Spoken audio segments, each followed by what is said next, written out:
Love and Watches is a podcast for male and female watch lovers alike.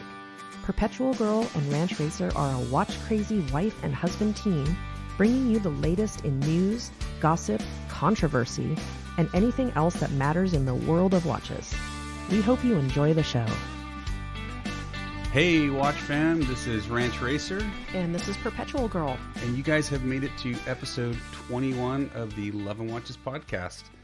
Today we've got some fun stuff coming up for you guys. We have another guest that I know a lot of you guys will recognize. I don't think we really have any news or anything to get into today. We can just pretty much we'll jump have a lot right to into talk it, about, right? so I think yeah, for sure. we're good. So our guest today is someone that probably a lot of you guys have been following on Instagram. You've probably checked out his website, and he's got a book out there, and that's kind of how I found him originally, and that is Anthony from the No BS Watchmaker. Anthony, welcome to the show, man. Thank you. It's a pleasure. We've actually been talking. You and I have been talking back and forth for quite a while about getting this done, and it took us some time to get set up for bringing guests on. But we're happy to have you, man. This is really cool. I read your book, I think, when it first came out. PG, you've been reading it. I'm in the middle of reading it, and it's really giving us a lot of good conversation here at home. It is. Oh, yeah. That's great. Lots of conversation. Yeah, no, there's a lot of good stuff in it. So, Anthony, usually the way we start out is we just do a quick wrist check, and since you're our guest, I'm going to throw it over to you first. Sure. I'm wearing a JLC reversal, as a matter of fact. Oh, right on. Right yes, on. I am. Very cool. I say JLC because some people say Jaeger, and then some people say GG. Yep. So yep. I just keep it simple and say JLC. I'm with you, dude. Anytime I can use the initials, I do, because I cannot pronounce French or any of that stuff. So German, forget it. Oh man, forget about trying to pronounce Alanga. Oh God, that's the worst. ALS, dude. That's it. Yeah. Very cool. Which model are you wearing? I'm wearing the one where it's when you flip it over, there's like a black dial in the front. It's a night and day. Oh. Yep. That's So, yeah. You came close to buying that I one. almost bought that one last year in Vegas. Yeah. Oh wow. Yeah, Wow. I ended up buying the Oris Carl Brashear chronograph instead. But That's a huge leap. It was. I From mean, the JLC completely to an different, Oris. right? Such a different Yeah. watch. And We have a very diverse collection. we have for our listeners know our collection is just there's All over. no rhyme or reason. It's all over the place. Hey, if you like it, that's very important. That's all that matters. Exactly. PG, you want to do a quick wrist check? Sure. I'm actually wearing, speaking of Las Vegas, Yeah. the Santos Cartier, Mm-hmm. the men's medium. And this was one that I have a little story for our guests later. You want to just do it really about quick it. now? Are you sure? Yeah. Okay. So this is actually one of my favorite watches, and I had been looking at it online for a long time. And when Ranch Racer and I went to Las Vegas for the Couture Time show, we popped into the Cartier boutique, and I read in your book that you should get like the best experience from a boutique because they know it, they have all their selection, but you don't necessarily always get the best experience with a salesperson. And I see this as a theme in your book. And I totally agree with you, because we went in there and I asked about this model, and the salesperson he did not want to be bothered with me. Yeah. No. I don't know if I didn't look like I was going to buy it, or if he had made a judgment, or if he was having a bad day, but I was ready to buy the watch. And he's like, well, I have that model in the window, and he just seemed kind of... You didn't offer to go get it or show you yeah, anything. and You didn't just, like, offer me a glass of water. didn't want to be bothered. Wow. So we marched over to Tourneau and we purchased bought it it there. there? Yeah, Yeah. so it's... And made a lifelong friend with our salesperson we have there, a really Yeah. good friend that we text and Yep. chit-chat about fun things. And but I so agree with you on, if you have a bad experience, it could kind of tarnish your whole... your whole outlook towards a brand. Yeah. You if know you're not what's careful. You know what's funny about that is that it's a great thing that you mentioned that. A lot of people don't talk about kind of this side of the aspect of the industry. A lot of the salespeople, maybe not even in the watch industry, outside the industries as well, but when they look at you, they immediately try to size you up to say whether or not you're going to buy today or you're not. And if they made up their mind that you're not going to buy today, they don't want to waste their time. Yep. Yeah. And we've had that experience Man, we drove into an Audi dealership years ago when we were moving. Oh, yeah. And we had, our big Ford dually truck, big ranch truck, and it looked like the Beverly Hillbillies. It was piled high with piled chairs high with and stuff in we the got back, the dog with her head hanging out. Oh yeah, I mean Man. and I was in dirty clothes and just ragged and it's like 3 or 4 salespeople totally ignored us, and then this one older guy comes up. He ran right up. Super friendly. We ended up buying an Audi from this guy, and it just goes to show, as a salesperson, and we'll get more into this with you, but as a salesperson, don't ever judge a book by its cover, because you just never know. Especially in this day and age, we're in a more casual society. You just don't ever do that, because you can really screw yourself. So. Oh man, I could not agree more. Yeah. I could not agree more. You have no idea how many people come, like I've seen walk around in t-shirts and flip-flops. They're not wearing suits or dress shirts, but yet their watch collection or their net worth is insane. Oh, and yeah. You could never even imagine that just by looking at them. No, you wouldn't even know. But then if you're a watch guy and you look down at their wrist, the guy's wearing $1 million Richard Mille, or you just never know. Yeah, I agree. It's nuts. Yeah. All right. Well, today I am wearing a new one that PG, you wore this a couple episodes ago. It was a totally unplanned purchase. It worked out because we have a really good relationship with our local AD. I'm wearing the newer Maxi Dial Submariner. This is a brand new one we just bought. No date. Oh. We just bought a few weeks ago from our local AD, who they've become just really good friends as well. And that's kind of the same thing. The first time we walked in there, we were in jeans and t-shirts, and we've ended up buying several pieces from those guys. So Oh wow. super good guys. And they're not a boutique or anything. They're just a local Rolex AD. But That's cool. That's neat. yeah, good people. And So, we share that watch because it's got the quick adjust the glide lock. Yeah. glide lock, so we can actually quickly shorten it, and I can wear it, and It's made it a little difficult because we fight over it. we fight over it constantly. We didn't think we Wow. would, but we're constantly, because it's just such a nice watch, and we fight over it quite a bit because it's so easy to, you'll just steal it right off my wrist. Well, that's why I kind of wanted you to wear it, to buy that JLC, because I could have worn that You too. could have worn that, yeah. Leather band, yeah, for sure. But, Before I forget, Yeah. PG, you Yes. mentioned you have a Santos, correct? yes. There is a Cartier promotion that will service your Santos, no matter what type of Santos it is, for free. Really? So you should check that out before. I'm not sure if it's still going on, but last I checked, like a couple weeks ago, they had a promotion where any Santos you have, bring it into Cartier, and they'll service it for free. Wow, how because we've interesting. had the watch about a year. Yeah, like a year. Yeah, you should bring it in. We'll be We'll in check that Vegas. out. Yeah, we'll be in Yeah, Vegas you next should- week. You should check it out. Don't bring it into Tourneau. Bring it into Cartier. Yeah, we'll That's go to the specific- Okay. we'll go to the Cartier boutique that wouldn't sell us a watch. Even if we didn't buy it at the boutique, can we take it in to them? Yes, it's a Santos. No matter what type, as long as it's a Santos, as long as it's from Cartier, if you bring it Wow. in, they'll check it out. So for some reason, it jump started my memory there when you mentioned Santos. Oh, right Wonderful. on. Thank you. Very cool. Yeah. Very cool. Well, I mean, I think our listeners definitely want to get into this. I want to get into this interview. I've been looking forward to this for a while.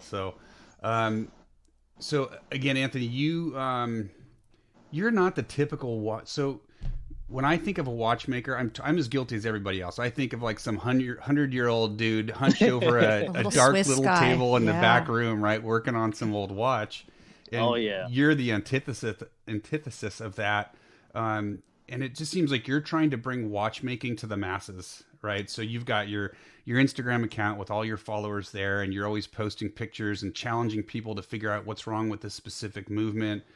You got your website, you got your podcast, you got your book, you've just released your training. You're doing all this amazing stuff to really kind of, it seems like you're trying to change the perception of watchmaking in general. How did this all get rolling for you, man?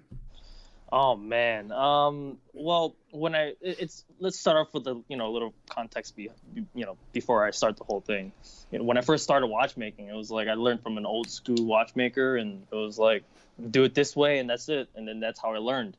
It was taught to me kind of in a way where this is a backup skill. This isn't your primary profession, but this is just in case your primary profession fails.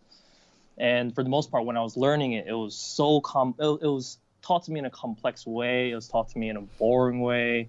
And then as I got into the field, it was just like everywhere. Everyone perpetuated the same concept of it's complicated, it's boring. Have you tried reading a traditional watchmaking book? Like I fell asleep within a couple pages in, and things like that. And meanwhile, I'm a watchmaker. Even I'm like falling asleep, and I'm reading this stuff, and I'm like, how is anyone even getting this? Like I have no idea. And literally that just kind of got the ball rolling for me. And then I guess I started it on a kind of let's see what I can do. You know what I mean? Because I just kept seeing it come up, and I think the biggest quote was something along the lines of "Be the change you want to see in the world," right? Mm-hmm. And so I was like, let me start an Instagram account and just see how it works. Kind of just see how it'll go. And then I can't even tell you. Within the first year, it was just the response was ridiculous. And then just from there, everyone was messaging me to kind of do a book. And then from there, the book, sold itself and it became like a bestseller on Amazon. And then, one thing led to another. And then you got the course now that's kind of out, and, the podcast and the blog, and it's insane. And for the most part, I just wanted to. When you think of watchmaking, you don't even think of anything that's fun. You just think of watches. You don't really. It's not even. I don't even see it advertised. Like I've had people message me on Instagram saying I never even knew watchmaking was a thing, and there's like little things like that where combine that with the fact that your average watchmaker is dying off, and you only have probably. I mean, and that's statistically, this is what they say. You only have several hundred entering the field every year. And meanwhile, a large majority of them are either retiring or they're dying off, because you can work in watchmaking until you're 90 plus years old, give or take. Mm-hmm. And for the most part, the trade is a dying trade, honestly. Well, and I don't want to interrupt too much, but I know that my husband would love to go to a school and really learn how to do this on his off time for a hobby, for fun, for maybe, a backup, like you said. But I think there's one school in Connecticut. In the U.S.? In the U.S. And there might be one in you can't really leave your family and go, quit your job and not make income to go do this for 2 years. It's like starting over a new career. It's really a shame, but I love that you're putting that out there. That could really change things and make it available to people. Exactly. And, to your point, it's very, very important that people understand, for the most part, if you wanted to learn watchmaking from a traditional school, you're looking minimum 2 years, and right. you're uprooting your entire life. You're moving to another state or a country. The most common one is the one in Pennsylvania from Lidditz Watch Technicum from Rolex, right? Yeah. And then another very, very common one is Wolstep over in Switzerland. Yeah. For the most part, if you're for Ranch Racer, right? So there's a school over in Ohio, Harrison, Ohio. Okay. And AWCI, American Watchmakers Institute. So you should check that out. But they do 5-day long courses. The head instructor is Tom Shoemaker. It's great. He's a great teacher. So if that's something you're interested in, you could take 5 days off, go there and get your hands tinkering with watches if you want.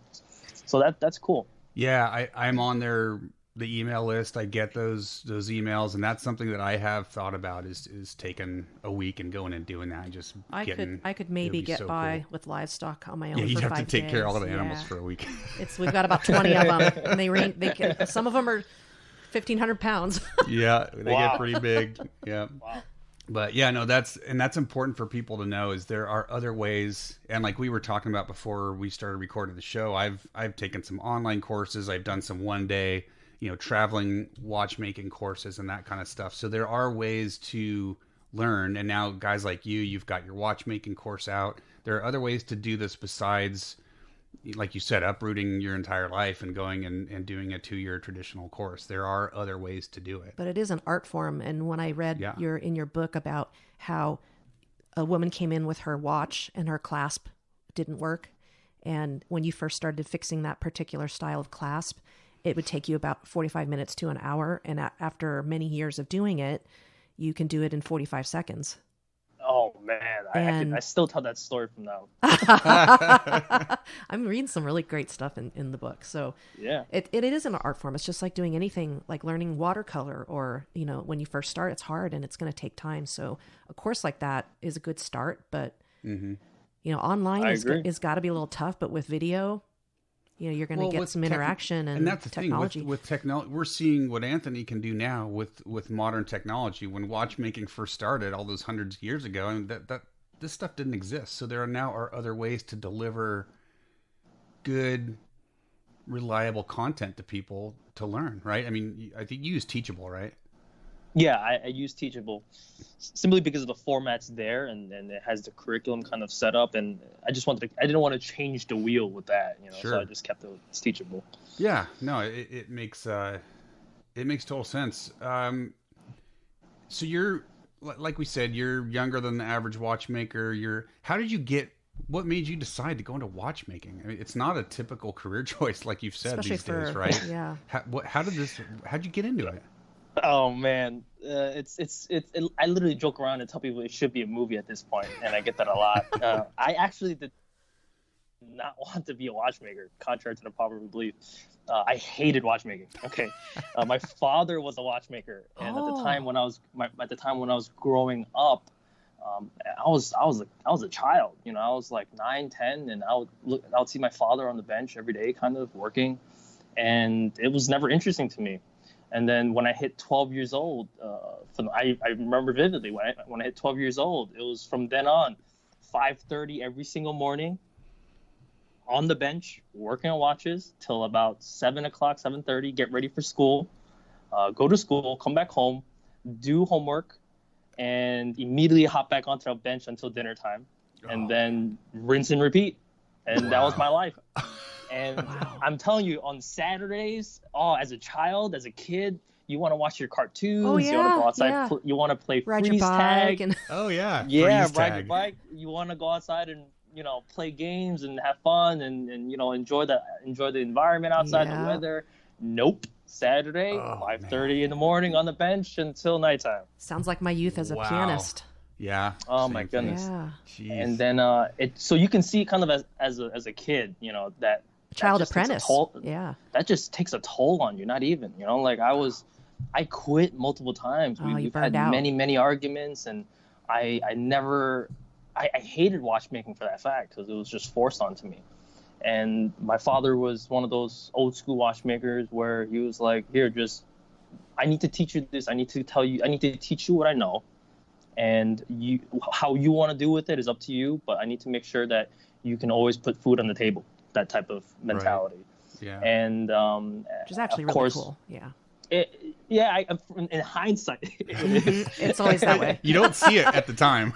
Yeah, at the time I hated it. You know, like I can't tell you how much I hated it.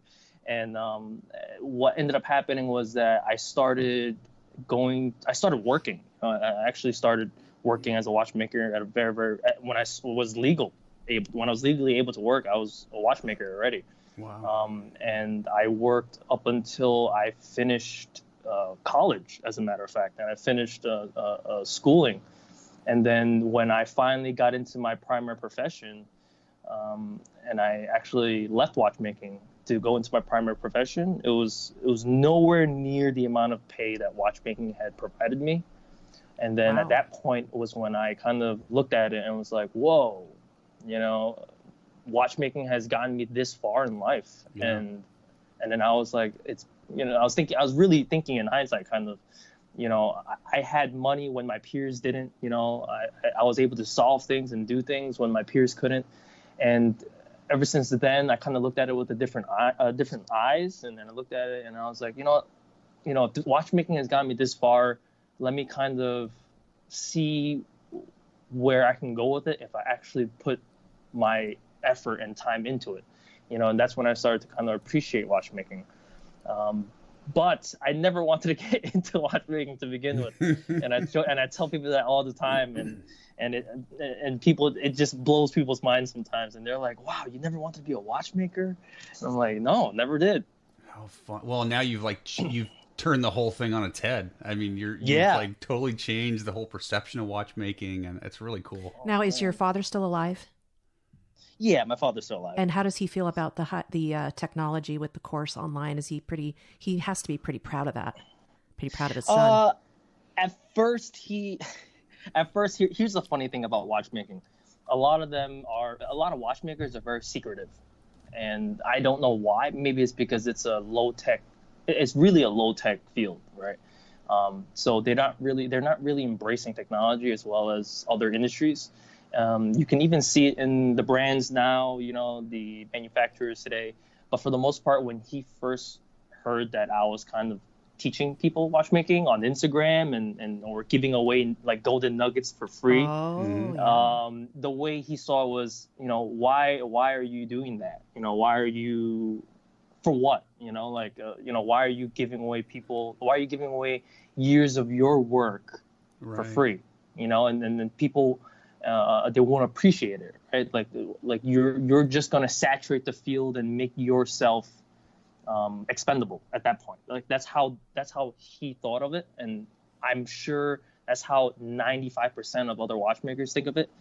And when I started, this is a good thing you brought it up. When I first started on Instagram, I was getting a lot of hate from other watchmakers. A lot of other watchmakers messaged me with hate mail. Like they would bombard me all the time, saying, "Why are you giving away the secrets? Why are you?" Essentially, it was. I don't want to go into specifics with it, but it was just very, very unpleasant. Sure, and that's too bad because you're saving the industry of watchmaking, pretty much for the next generation. I try at that point, but I thought the hate and spam I got would have been from other people, but it actually being from my own industry and my own peers. That's crazy. For the most part. Yeah. That's crazy. Well, there's a lot of that on Instagram and in some of these watch-related groups too, because like one example, we were at the couture time in Las Vegas, and GrantTreger met with one manufacturer, a big one, and sat down, and we were there just to have fun. We had just started the podcast, and he wanted to see the new lineup for, last year, and she goes, "Okay, so what do you want? How much do you want?" He's like, "What?" She's like, "How much money do you want to, do the review on us?" Because all the other people who had podcasts and come from big publications online, they all request 30 grand or 20 grand or to just sit and talk to these people. They ask the manufacturer for all this money. And she's like, "What? You're not asking for money?" And she was so happy. So refreshed. Made her day. Yeah. So I think we're not getting we're not getting positive nods from our peers as, if you would call it media. We're not really media. So we can feel your pain. Yeah. Oh, man. I'm sure we're blacklisted. You have no idea how that's kind of, and that's one of the topics of discussion I've had with many, many people after I released that book, kind of. And a lot of them kind of, they eat up the words of other bloggers, like the gospel truth, kind of. Sure. So if many of these major publications out there say that this brand is great, you have hordes of their followers just say, "Oh my God, okay, this brand is great," and they don't even question it.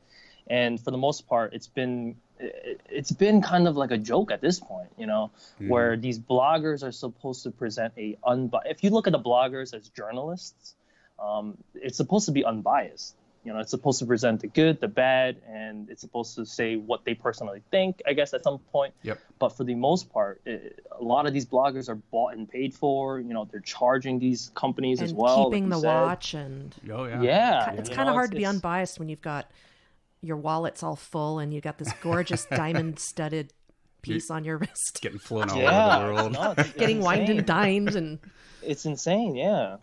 So people think we're crazy for not asking for something, but it's we just do it because we love the hobby and collecting, and just for the pure enjoyment of it.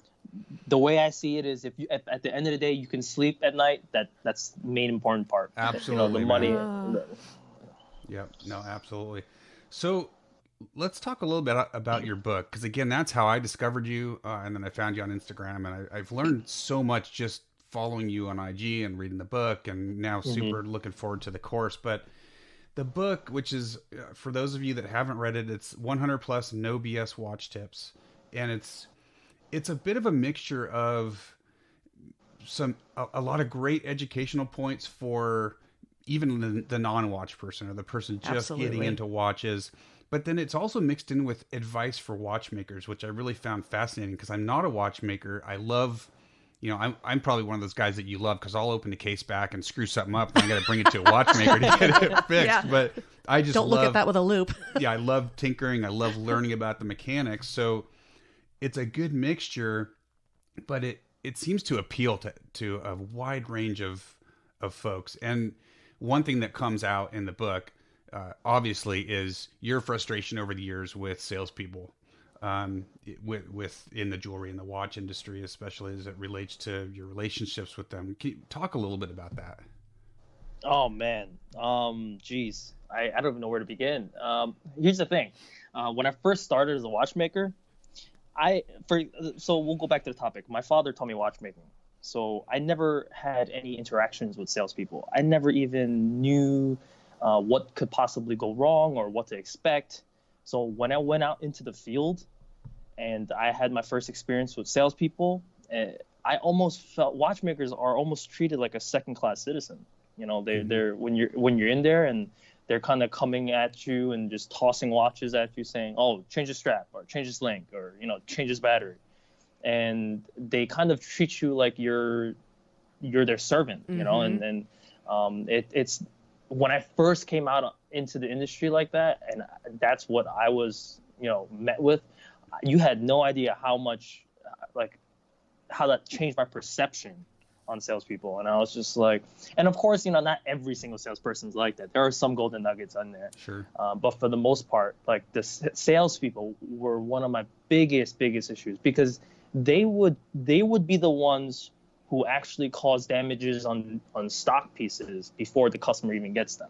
Right. They were the ones who needed us to change the strap, even though they butchered it. They would be the ones who, let's say when they take watches in and out of the case to show customers, they would be the ones who bang it up and ding it up. So as the watchmaker at the time, had to fix their issues, fix their mistakes. So I had to polish watches. I had to change these straps. I had to fix them up. I had to make them look brand new again. And of course, as the customer, you guys don't even hear anything about that. In your head, it came from the case. It should be brand new watch. Meanwhile, in the salesperson's perspective and the watchmaker's perspective in the industry, if you got a watch, their goal was to make it look new for you. Like if they dinged up that bracelet or they scratched up the bracelet taking in and out of the case, the first thing they'll do is when you guys are buying it would be rushing to the watchmakers and saying, "Hey, can you polish this for me real quick?" To make the sale. I Right. read. Yeah, Gotta just to make the sale. sale. Just to make the sale. And at the worst, when you're polishing something, the proper way to really do it is to take everything apart. Sure. And for a brand new watch, you're in theory, you're not supposed to take apart anything. You're not supposed to even polish it.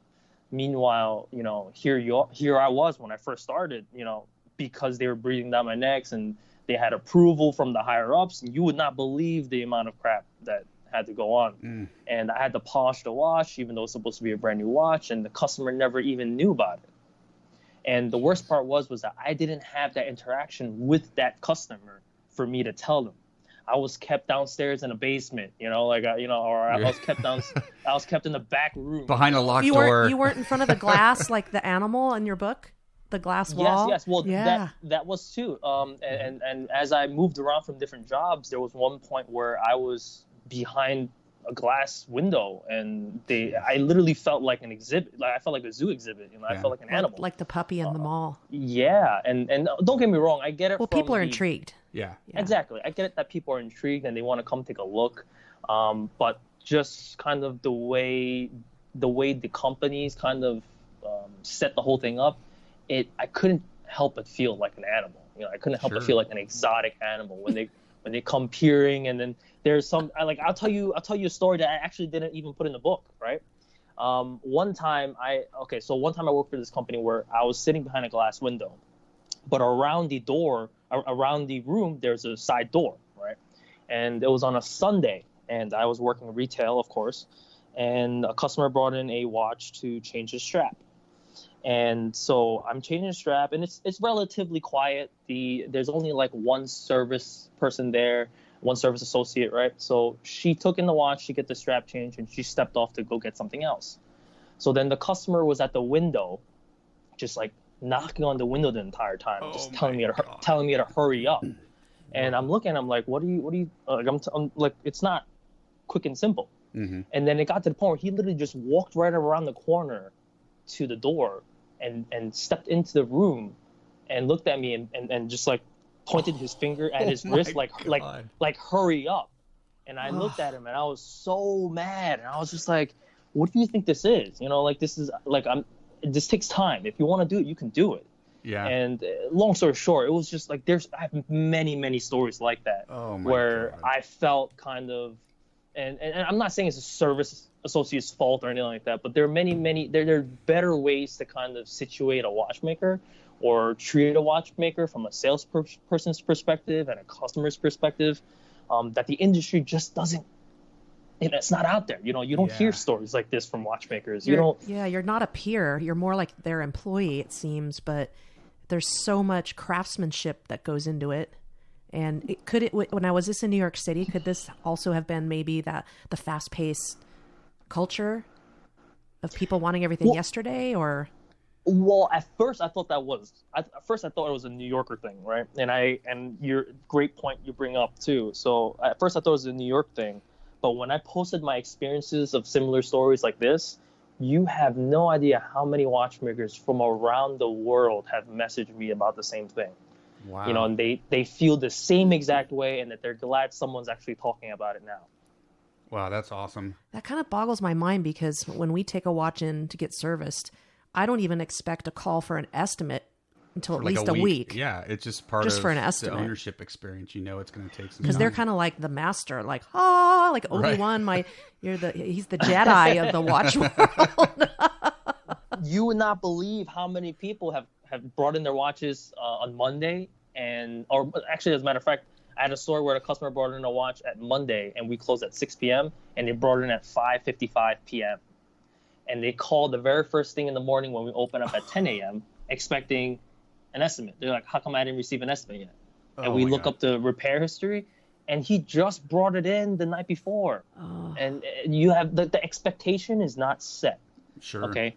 So, I mean, even in the book, like I go over this a little bit too as well in terms of expectations. You know, a lot of the things these salespeople are supposed to present up front, it's not being done. You know, if we set the expectation up front, you know, if you have a Rolex, right, or if you have a regular mechanical watch or whatever watch you guys have on, you know, if you expect to get it serviced sooner or later, you know, like you have no idea how many people come in saying, oh, I have a Rolex and I shouldn't need to get it serviced, you know, or I have a Breitling, Omega, you know, you name it. And they're supposed to stand behind their product.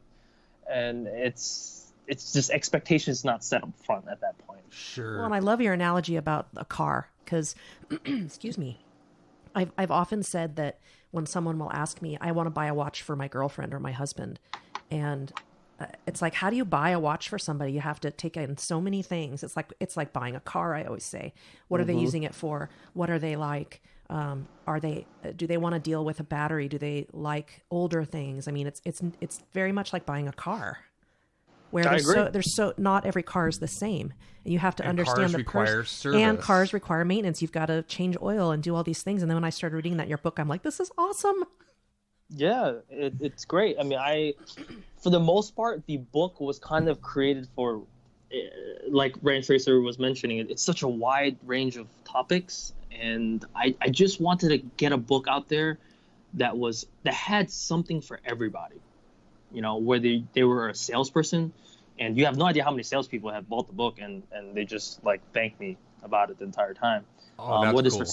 Cool. You know, whether it's for salespeople, whether it's for watch enthusiasts, or even watchmakers, you know, like there's something in there for everybody at this point. And a lot of it I find is common sense, and things that reminded me, like just yesterday I was wearing my Speedmaster that has a mother of pearl dial, That was, we bought each other for our anniversary last year, some Speedmasters.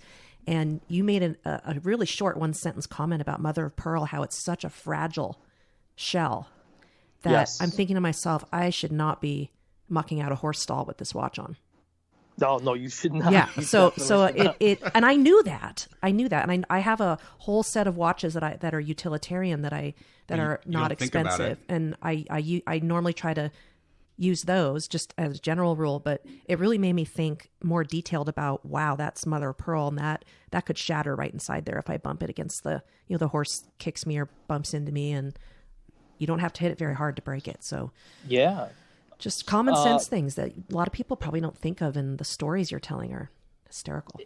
It's great that you mentioned common sense. I mean, one of the biggest critiques I got about the book was that they were saying that the book has some tips in there that were common sense and that it shouldn't have been in there. And for the most part, the reason why I included that in there was because for someone like a salesperson or for someone as just a regular watch enthusiast, when they pick up that book, the book should serve as a reference. And even though it's common sense for us, it might not be common sense for everybody else. It might not be common sense for someone just entering the field. It might not be common sense for someone that's starting watches, or collecting watches now. And for the most part, it's very, very important that it's in there. And I have a couple of people who say that they purchase multiple copies of the book just to leave at their lobby. So when people are waiting for their watches to get fixed, that they would just sift through the book and kind of get like a quick, synopsis of like watchmaking in general. And for people to kind of see what goes behind the scenes. And that's been a great, apparently a quick read and stuff like that. Well, and speaking of it is a quick read. I think I bought it and I either read the whole thing in one sitting or finished it up the next day, but it's an easy read. And like you said, that common sense doesn't apply to everybody, right? I mean, some people are going to read it and go, "Oh, this is really, I totally get this," but they're involved. They're much more involved with what the topic, right? But I think every salesperson, and let's face it, we've all walked into, anyone that buys watches, we've all walked into a jewelry store and got that salesperson. They're young.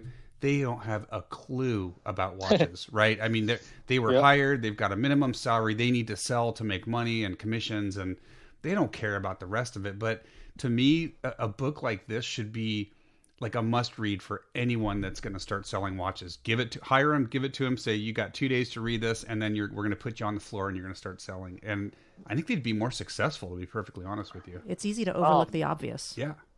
Yeah, man. I speaking of a quick read, I one of the coolest stories I got when the book first came out was I had a doctor message me saying, I don't know if it's cool or not, but I just thought it was cool. Maybe it's a little horrific, but he said that he had to call out of work just to finish reading the book, and he was an ER doctor, and I was just like, wow. Let's not mention his name. Yeah, right. I'm like, hey man, this is great. I appreciate it, but I'm not sure if that book is that interesting for you to be like calling out of ER. But I've always taken that. I still remember that. I always remember that kind of like that message, and it was just like, it was so surreal for me. Kind of when I read that, I was like, holy, like I just called out of ER, like it was nuts. Wow, that is so funny, man. Well, like I said, it's an easy read. Definitely recommend it to everybody, whether you're just a watch geek or a watchmaker or you're selling watches. It's such a good read. There's so much good information all in different it. angles. It flows really nicely.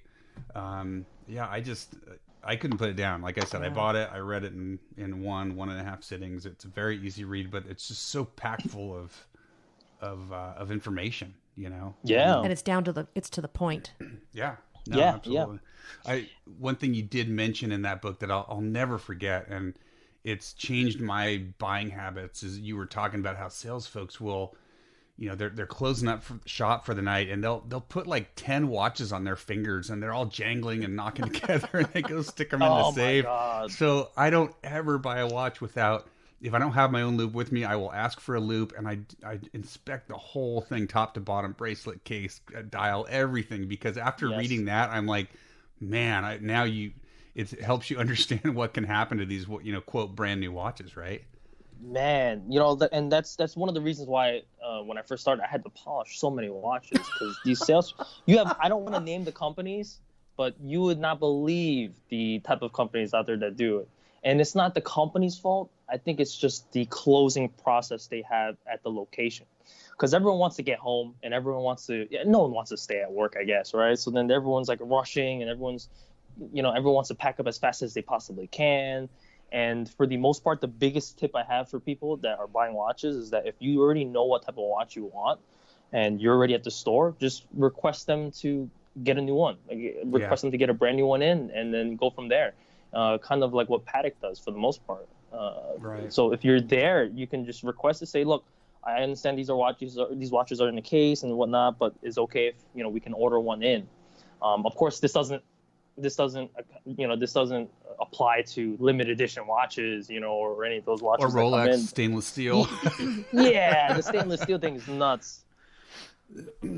What do you actually? That's a totally not non-watchmaking topic, but What kind of is? Let's talk about. I mean, it's crazy, right? Right now with Rolex and someone that is ready to buy a Rolex, and they walk in, and we all know now, worldwide, you walk into a boutique or an AD, and you ask to see a stainless steel Rolex, you get laughed at. Basically, it's crazy. Yeah. What's your take on all that? It's nuts. Well, here's the thing. I'll tell you the secret. I'll tell you this whole thing on your podcast, so you guys have that, you have that bragging right? And a lot of people don't understand why stainless steel Rolexes or watches in general, kind of from these major brands, are always out of stock, right? Yeah. So here's the thing.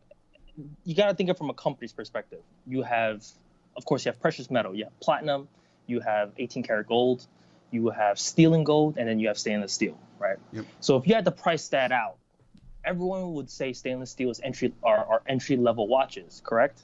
Sure. Yeah, makes sense. Okay. So as you work up the chain, stainless steel should be entry level. Steel and gold should be, a little bit more expensive, of course. And then the expensive watches are the gold, rose gold, platinum, etc. Sure. So the way these companies see it is, we know everyone's going to buy the stainless steel. We know for a fact everyone's going to buy it because it's probably the most cheapest option. Okay.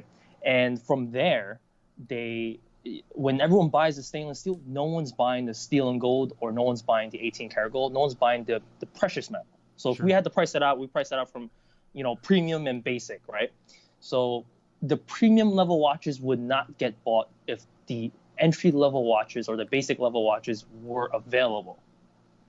So a lot of these companies, what they do is, what you guys don't know in the industry is that making the watch takes the exact same time, whether it's stainless steel or 18 karat gold, for the most part, right? For the most part. So if you had an 18 karat gold watch and you had a stainless steel version of that same watch, it takes the same exact milling, same exact concept to get it created and get it done, manufactured. So if you had to put 5 hours into creating a watch, let's just say, random number, 5 hours to create a stainless steel version of the watch and 5 hours to create a 18 karat gold version of the watch. Of course, the 18 karat gold watch is going to cost way more for 5 hours of work because it's 18 karat.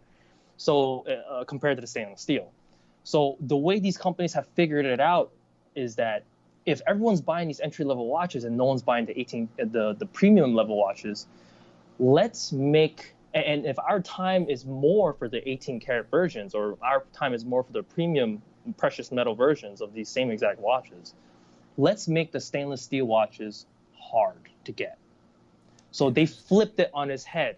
So they made stainless steel version watches the premium watches, even though they are entry level watches.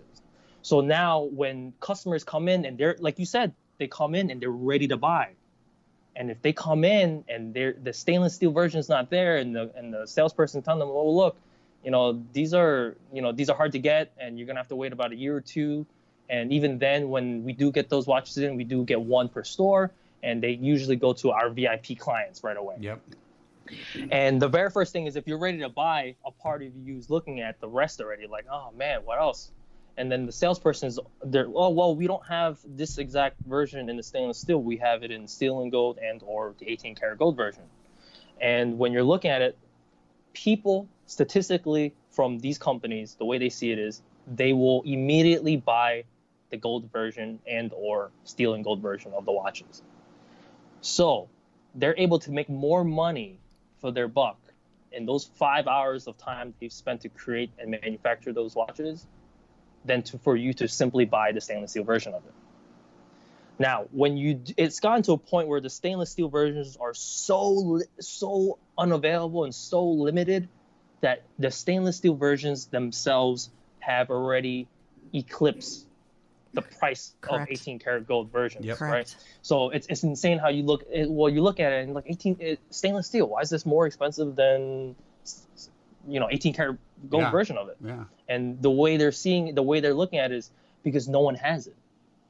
So when no one has it, the price, the availability, the prestige gets higher and higher. Sure. If you guys ever notice the auction houses or these a lot of these auction houses, look at the most expensive watches sold.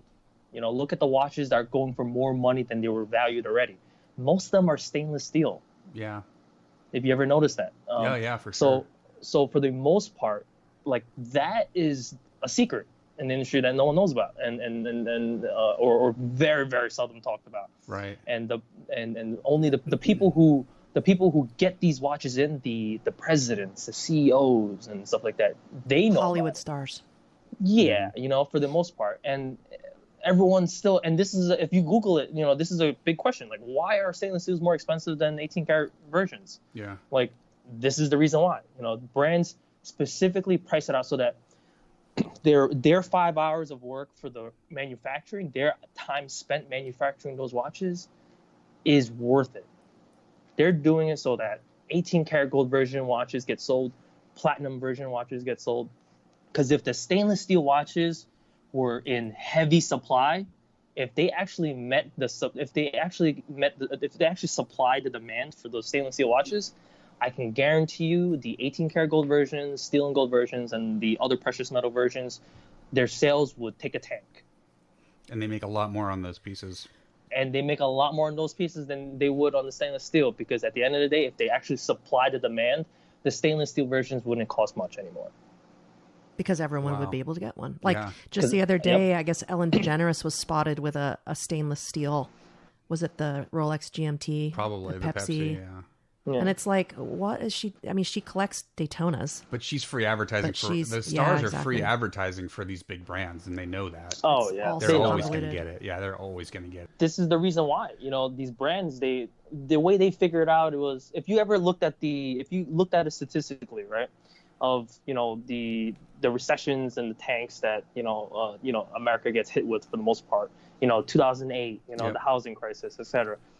The watch industry has, it goes up and down for the watch industry, right? But the way they figured it out was, how can we get people to buy more of these precious metals that we're getting in? How can we get these how can we get these customers, these clients, our future audiences, and to be buying these? Because they realize that everyone's buying their entry level watches. Mm-hmm. For the most part, if you look at it from entry level, like stainless steel, steel and gold, and 18 karat gold, everyone with the right sense of mind would buy the stainless steel because it's the entry level one. Yeah. And the way they saw it was no one was buying the 18 karat gold or the steel and gold. So just by flipping the idea and flipping the script kind of and flipping it on its head, like the way they've been doing it as of late, you can kind of see how this has just changed the entire buying behavior, like you said. And anytime anyone sees a stainless steel version of something now, they're just like, oh, crap, Yeah. It's really... And for the most part, there's like also other, sorry to interrupt, there's also other theories. There's other theories in the sense where they say, why would we buy 18 karat gold version of a watch? And they say, and if you look at it, it's probably because sometimes the gold, the precious metal, it fluctuates in terms of the dollar. Yeah. So if you look at a lot of these auction houses and these watches that sell for more, the reason why some of these stainless steel versions are always the more expensive ones or get sold at a higher rate is because you're buying it for the value and you're not buying it for the precious metal. And you're buying it for the exclusivity. Yeah. Rarity. So, yeah. Yep. Because when you factor in the steel, or when you factor in the precious metal into it, then it kind of skews the numbers a little bit. You know, think of it like buying a Cartier watch. You know, like you have diamonds on it. So how much of that value is coming from the diamond? Yep. Does that make sense? Oh yeah, it makes total sense. We've talked about that a lot, where a lot of the ladies Cartier have all the diamonds but a quartz movement, but you're still spending $5,000 on a quartz watch. Yeah. So that's why when these auction houses sell these stainless steel watches, it's more for the value than what the metal is, you know, or what the watch has, you know. So that's another. Oh, I'm sorry. No, please. Could it be just the simple fact that maybe they made too many at one time and had too much inventory of a precious metal or Rollesaur, and they're like, how do we get rid of these? We've got so many of them sitting here. Let's hold back the stainless steel so we can try to get all these, you know, all this inventory that we can't sell that is sitting on our books. I think that's kind of what he's saying, right? They need to be able to sell had a huge glut of them. For the most part, that could definitely be it. You know, all I know is that for a fact, they were trying to figure out how we can get people to buy 18-karat gold watches.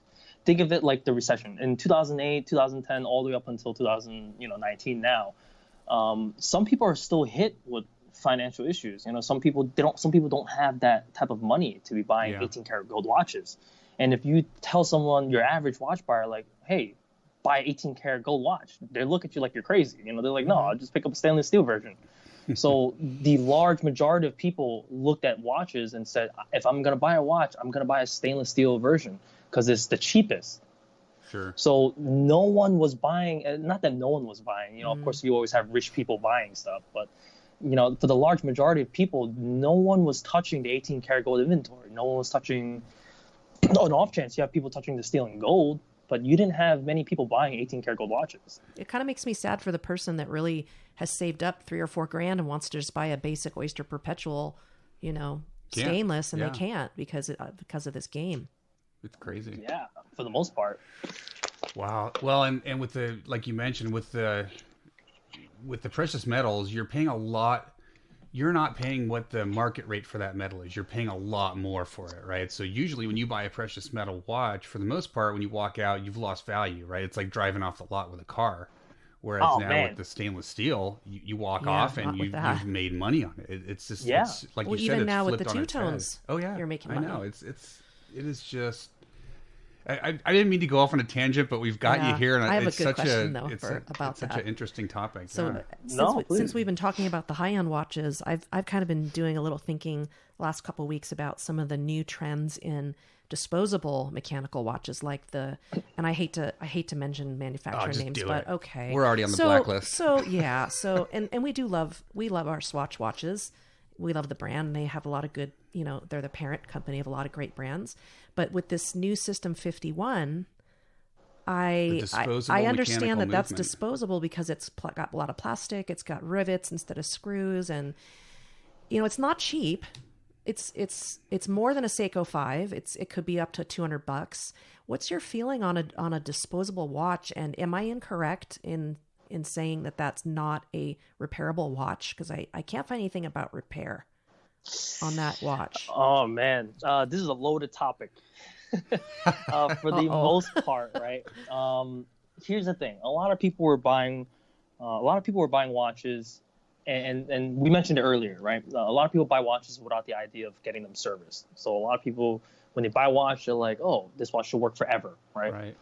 And a lot of people, when they buy these watches, they, for the most part, if they want a regular watch that tells time, a battery-powered watch is more than sufficient. Mm-hmm. But you have some people who want the prestige of owning a mechanical watch on their wrist. Sure. So Swatch was filling in that void kind of because you also have like other watches, like I hate to name brands like you said too as well, but like let's say like you think of like a Timex, right? Like a quartz powered Timex. Mm-hmm. Which so we have some of those. Yep. Sure. So if a Timex, if the Timex stops working, you change the battery, right? And let's say the battery doesn't do it anymore, and you have to get it serviced. Right. Does it make sense to pay service fees, or does it make sense to get a brand new Timex? Yeah, because they're just going to pop a new movement in general. Generally to service a quartz, it's going to be cheaper just to put a new movement in it, right? For the most part, yeah. Well, and that's what but- happened when people were swapping out their automatic movements in their old watches with quartzes. That was a trend for a while. Yeah. Yeah, and it still actually goes on too. A lot of these older version manual wind watches, a lot of these customers now are getting it retrofitted to quartz movements inside. So you see a lot of that as well. But for the most part, so this whole disposable mechanical thing, you don't want to service that, honestly, because there's really not many things there for us to service in terms of the way it's designed. It's not designed in a way where, of course, you'll have someone who tell you it can get serviced. I'm sure, like, there's going to be a watchmaker out there that says, "Oh, you're wrong. You can service it." Right. But the time you spend servicing that is cheaper to just buy a brand new version of that watch, right? Sure. Yeah. And you almost have to factor those things into your account. Now, the only exception I have for any disposable watches or anything like that in that sense are sentimental watches. Mm-hmm. If it's if it's like your grandmother who gave it to you, a family member gave it to you, it's sentimental, then by all means, the price justifies the means, right? Yeah, that's interesting. Absolutely, just like anything, if it's a gift from, special wedding gift, anniversary. Well, and if you look at a Seiko 5, perfect example, 7S26 movement, totally serviceable movement, right? It's metal. That's one of my favorite watches. But if you pay $60 for a Seiko 5 on Amazon and you take it in, it's going to be $250 to service it. If it's Doesn't not make sentimental, sense. does that really make sense? If it's sentimental, I get it. But if it's not, it's like toss the watch and buy a new one, right? Yeah, I agree. Are there some watches that are? I know there's a range. Like a Rolex is going to be $1,000 to $2,000 for maintenance. Would a very, very simple automatic be a lot less, like $150, say, like for a Seiko 5, for our listeners who have a lot of, entry level? So it honestly depends on the amount of work. So here's what happened. Back in the days, these brands and these independent watchmakers would charge a service based on the brand, based on the model, right? Mm-hmm. So for example, I'll give you a perfect example. A Breitling has a movement, has an ETA movement called 7750 inside. Yep. Right? A Swiss Army Victorinox chronograph also has a 7750 movement inside, right? Mm-hmm. Same movement, different brand, different name, different manufacturer. Now, when you bring in that Breitling for full service, and you compare it to the price when you bring in that Victorinox into for full service, you're looking at about maybe $600 to $800 for a Breitling full service on that movement, and then you're looking at maybe $400 or $500 for a Swiss Army full service. Yeah. Even though it's the same exact movement.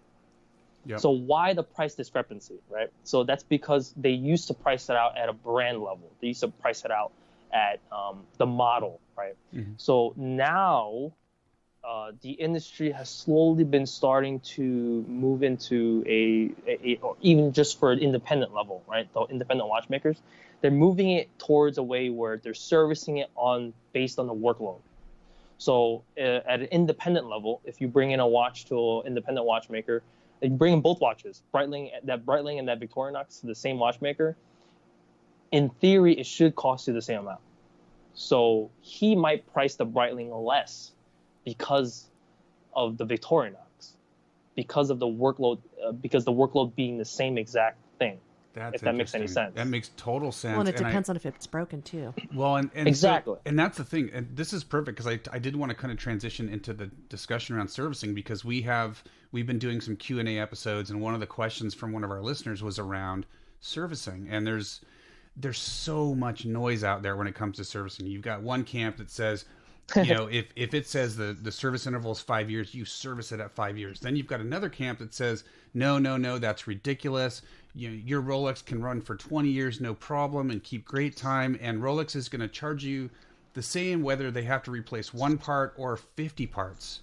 But what you're saying is that we're moving away from those types of models more to charging for really what the workload is, what's involved in fixing that watch. Is that yep. accurate? Yeah, I would say that's accurate. In the book, I also covered this a little bit as well, I believe, talking about exact same thing you just mentioned, because the way you got to see it is there's two camps, right? Like you said, in terms of service intervals. So the average service interval is like the range is kind of between 40 years to 7 years, give or take. And you have one school of thought that always says we need to service it every 4 to 7 years, give or take. And over a period of time, you can see how that adds up. How much money, if you're getting your watch service every 4 to 7 years, you can see how that's just gonna like take a tank in your bank account. Yep. Another school of thought says if it's not broke, don't fix it.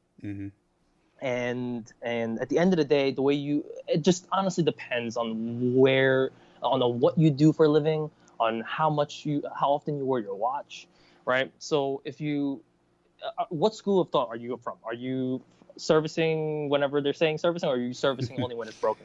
So it's a great question, and I guess the answer is we're not 100% sure, because like if we buy a vintage watch, it immediately goes in for service because we know it's hard to get parts. We want to make sure that thing is in tip-top shape before it starts. We start using it all the time. That's like zero question. I don't care if even they've said it's had a recent service. It goes in, right? It's perfect. For us, it's worth it. Now, for our newer pieces, and PG and I we've always worn watches, but we haven't really gotten super heavy into the hobby until like the last 3 years. So we haven't hit those service intervals yet. And if I think about having to service all of my watches in that service interval, we're going to be destitute, right? We have such a huge collection. Yeah. So it's going to be a mix for us. I mean, I think, probably for our more expensive pieces, we're going to be more in the camp of, let's go ahead and get it serviced within that normal service interval. But like for our Seikos and stuff, and those we're probably just going to wear. And when they start having issues, we'll make a decision. We're either going to service it or it's just done. So I think for us, it's a mix, to be perfectly honest with you. All right. Well, here's how I kind of look at it. And I think PG, I'm not sure if PG, have you gotten to that section in the book yet? Or yes, I have. Are you still getting, oh, you have, right? Okay. So you kind of know where I'm going to go with this. For the most part, right? If you have a modern watch, very, very close, very, very similar to you guys are already doing kind of. If you have a modern watch, it might make sense to just hold on to it until it breaks, right? Right. Because if it breaks and you bring it in for full service, for the most part, let's do the math, right? If you have a watch that it costs $500 for full service each time you bring it in, and you bring it in on average, let's say every 5 years, right? In a 10-year window, you're paying less if you bring it in just once when it breaks than if you are bringing it, every so often for your service cycle. Yep. And that's only for modern watches. The problem with doing this with vintage watches is if you only bring it in when it breaks, you've already kind of lost that window of opportunity. It's already too late. Yeah. For vintage watches, whether it's the wheels or, whether it's discontinued, these parts, it's way harder to kind of, if you bring in a vintage watch when it breaks, you're going to look at a way higher price point than you would if you brought it in for preventative maintenance, compared to a modern watch. If you bring it in when it breaks, it might cost the same amount as if you brought it in for regular maintenance, Sure. So you got to really factor those things into account. And honestly, I'm not going to tell someone to choose one, or some people sleep better at night, kind of just bringing their watches in every so often. So I'm not going to be the one to kind of tell them like, look, bring it in only when it breaks, The main important part is if you can sleep at night with your decision, then go for it. Yep. Yeah, like a good example was I have a little nurse's watch, and it's about 100 years old, and I had it serviced right when I bought it, and I think it was $125 for service because it was running. Yep. And then we had the broken Bellmatic. Yep. That was what, $275 to service. It wasn't. And even the Bulova was. The Bulova was broken, and it was more expensive because, and that was from the 70s. But you Anthony, you even touched on this in your book, is that you have a potential with the older watches where the watchmaker can't get parts, so now you're talking about having to make a custom part, which obviously is massively labor intensive, right? Oh my goodness. If you guys know the real price, believe it or not, the price that a lot of these watchmakers are charging for vintage watches they're not even being priced out correctly. if you're fixing broken parts on a vintage watch, because if I have to create a part, you have to understand that there's math involved in that. So like I have to calculate the pinions, the leaves, the amount of the tooth, like I have to and there's a specific variable I need to account for, and I have to find X, in the formula, and then from there I have to, right, and from there I have to create it, right, and then now you have the craftsmanship standpoint from the background now, like how long is it going to take me to create this part, like if I can service a watch in 3 hours and make $600, right, and creating this wheel is going to take me 4 hours, am I going to charge the customer $500 extra? Like you got to factor some of those things into account for vintage watches. So, like for independent watchmakers out there, like that might be something they need to pay attention to, and especially for a customer, like if it's way easier. That's why it's so much easier to bring in a vintage watch for preventative maintenance than it is for you to bring it in when it breaks. Yep. Cool. Well, then we're doing the right thing. I feel better. And it sounds like you might be losing money on vintage watches because you can't turn around and say, "Gosh, I had to make 3 gears for this, and it really cost me $1,000 to make," and they probably paid $300 for the watch. Yeah. No, for a fact. I mean, some of these so we're looking at like your modern independent watchmaker who's repairing modern watches, right? Now there are vintage level watchmakers out there that only love repairing vintage watches, and that's great for them. And for the most part, those vintage watchmakers, they have like a stockpile of these vintage movements that they can sift through and just pull the part from. Right. So for them, it's cheaper. For them, it makes sense for them to take those watches in. Sure. For a watchmaker that doesn't have any inventory like that, and you also have to factor in that some of these watchmakers are perfectionists. They're OCD, about a lot of things. So they want to make sure everything is tip top and running smooth. They want to make sure everything's good, and they're gonna go to the depths of the earth to kind of make that right for you, kind of. Yeah. And in that sense, the price they set up though to get your vintage watch fixed, they're losing money immediately. Right.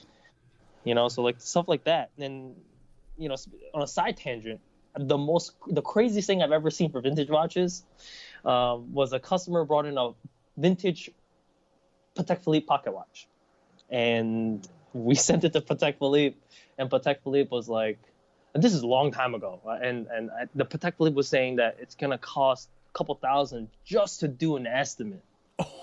An estimate? Just to pull it apart and look at it. An estimate, yeah. And they said, whether you accept the estimate or not, you get charged. It's gonna cost a couple $1,000. You're gonna get charged. Man. And that has to go to Switzerland, so you're gonna have to wait about 6 months for this estimate. Yeah. And this is a long time ago, and I'm sure the process is different, and some people are like, holy. and then I forgot how much it cost, but it was some obscene amount of money for them to service that watch, and the customer at the end of the day said no. But yeah, you gotta factor, these brands will do that to you, not just Patek Philippe. Look at Rolex. If you bring in an old enough Rolex, Rolex would even say, no, we don't touch this anymore. Yeah. Right? Or if the watch is old enough, but not old enough for them to not touch it, they'll say, all right, we're going to charge you $600 to do an estimate, whether you approve it or not. Right. And then, it goes to Switzerland, right? And then even then, when it goes to Switzerland, it's going to take a year, 2 years sometimes. And at any point within that time period, they can just send you a letter saying, look, we tried our best and we can't fix it. Wow. Yep. It's happened. Yikes.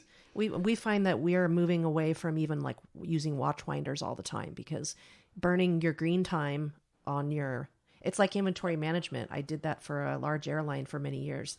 You don't want to burn your green, you want to get as much use out of your watch. So don't burn your green time on a winder. Yeah. And if you're going to have a piece like that. Yep. I think I covered that in my book too. You do, yeah. Okay, yeah. Good. You do talk about it. We like your book. Yeah, no, it's insane. Like you have some of these, you have these major publications. I don't want to name drop or anything like that, but you have these major publications saying, yeah, you got to own a watch winder. You got to put your watch on the thing 24/7, and that just wears it out so much faster. And you have no idea. Like on the outside, on the external side, as a customer, as an owner, you might not see it. But just because you don't see it doesn't mean that your gears inside, your wheels, the pivots, the oils, they're getting worked 10 times harder, because it's assuming you're wearing the watch, right? If you're putting the watch winder, it's supposed to mimic you.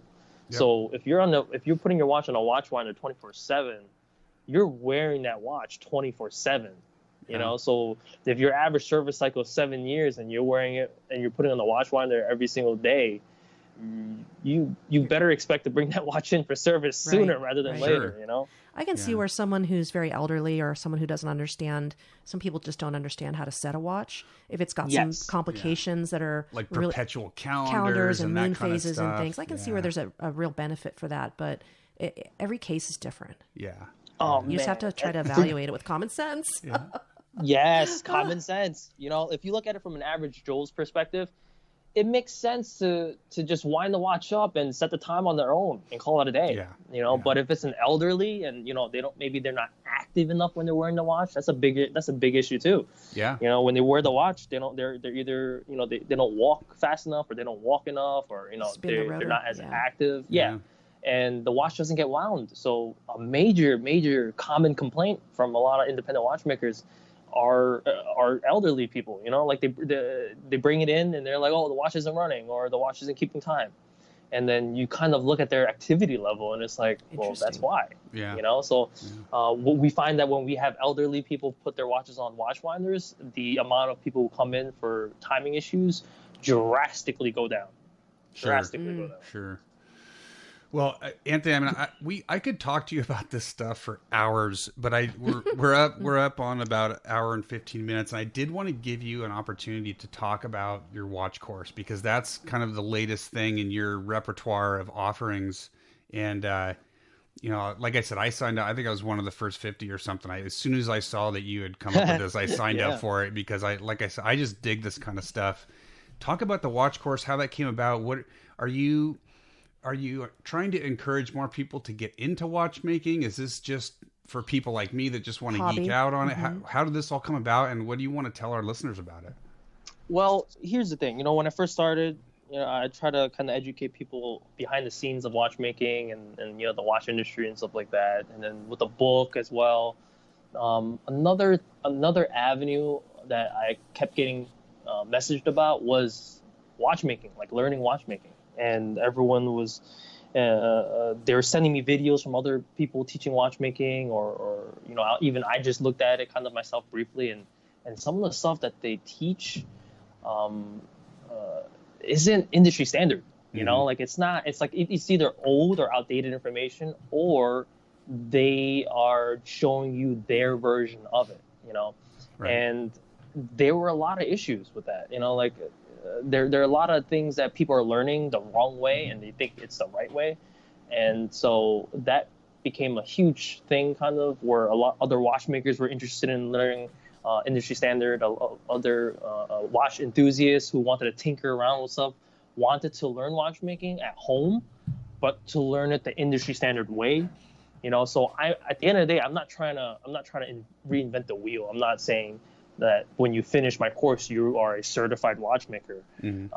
But when you finish the course, I can definitely guarantee that you know more about watchmaking than you would before you came in, and that what you learned is the correct industry standard application and process of doing things at the current time. Right. And of course, it's gonna evolve, it's gonna update, it's gonna keep going.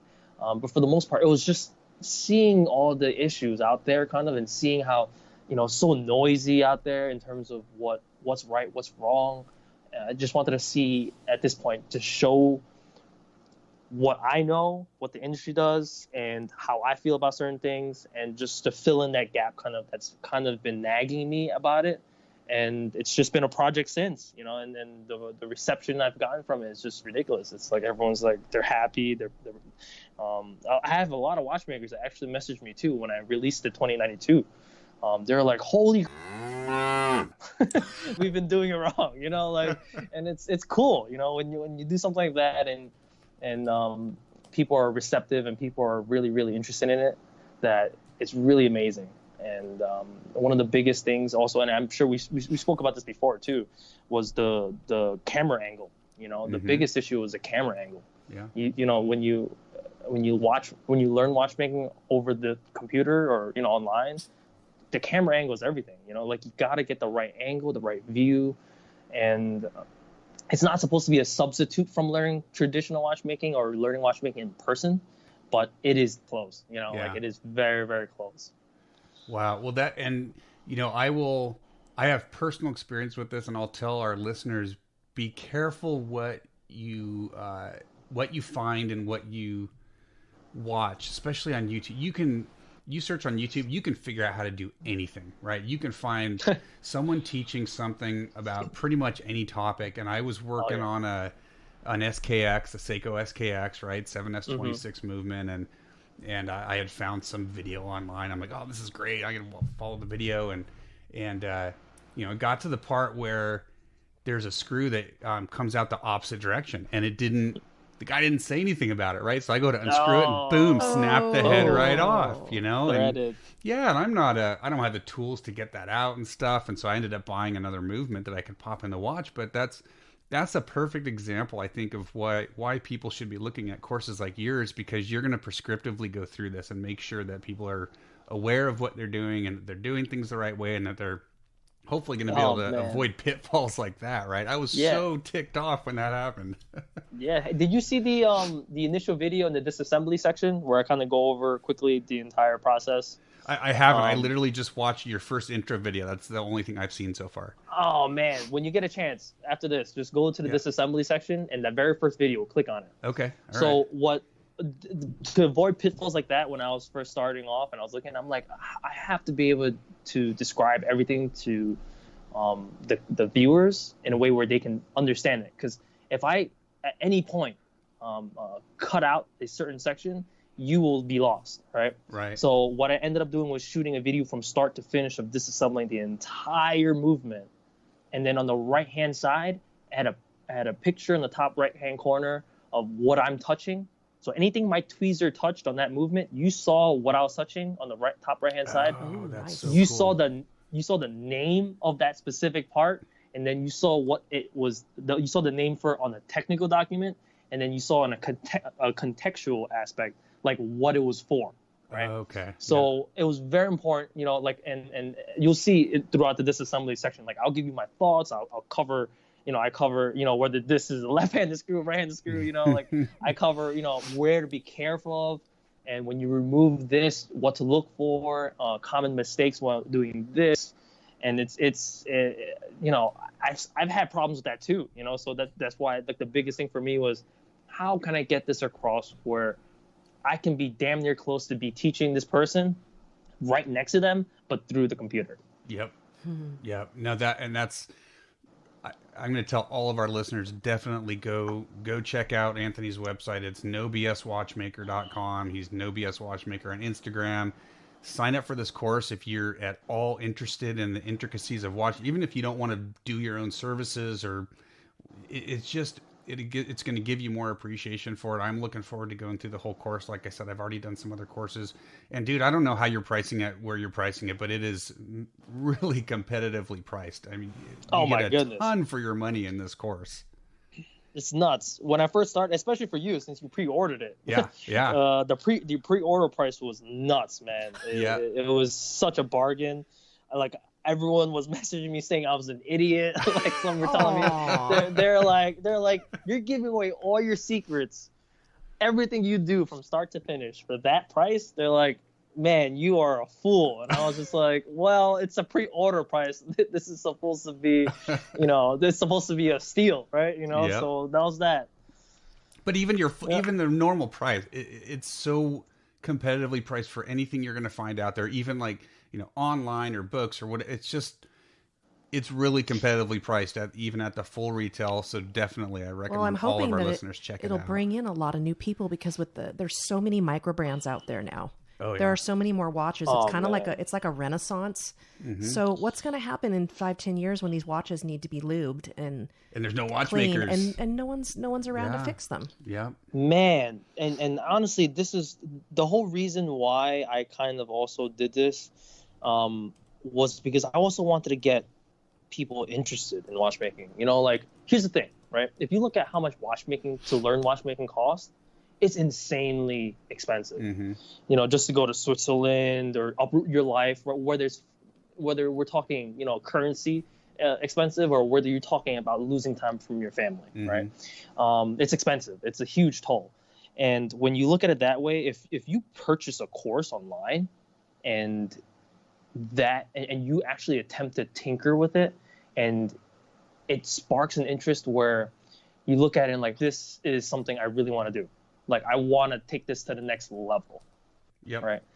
Yep. Or whether it's something you tinker around with and then you're like, this is way too much, and you know, like, I'm not gonna do this. Like, this, like, I'm losing everything. I'm losing all these parts, or you get frustrated, you know, like, or at the end of the day, you're just like, this is really not for me. It's relatively cheap compared to if you were to just say, you know what, I'm gonna go do watchmaking, and then pay the obscene amount of money to go overseas or uproot your life, and then realize halfway through that you're like, no, this isn't for me. Yep. Right. Yeah. You have no idea. The industry doesn't even tell you this, right? There are a lot of students coming from these watchmaking schools when they first graduate, and they immediately come out into the field. And when they get exposed to the salespeople and the real life version of watchmaking, like strap changes and servicing and dealing The with mundane certified, stuff. Yeah. they quit watchmaking altogether. Yeah. They quit watchmaking altogether. So some of these, I won't name these schools or whatnot, but there are some schools that actually teach for free, and only thing you have to pay for is tuition. Only thing you have to pay for is the tools. Yeah. right? I have read about that. Yeah.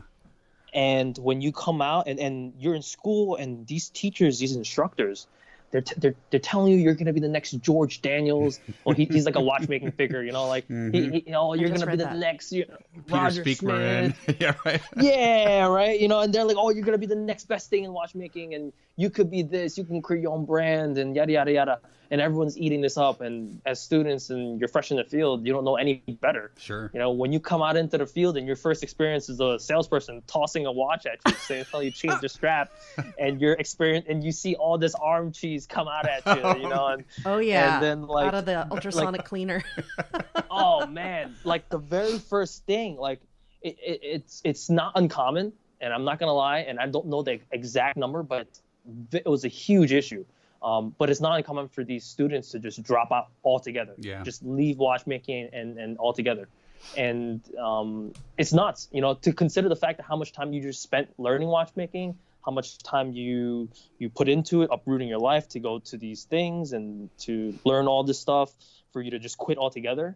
Yeah. You know, if you purchased a course and you were to do it at home, and then you know what I mean, like, and then you're kind of given the real facts up front, like the real expectations. Like, look, you're going to have salespeople breathe down your neck. You know, you're going to have hit the fan, you know, and little things like that.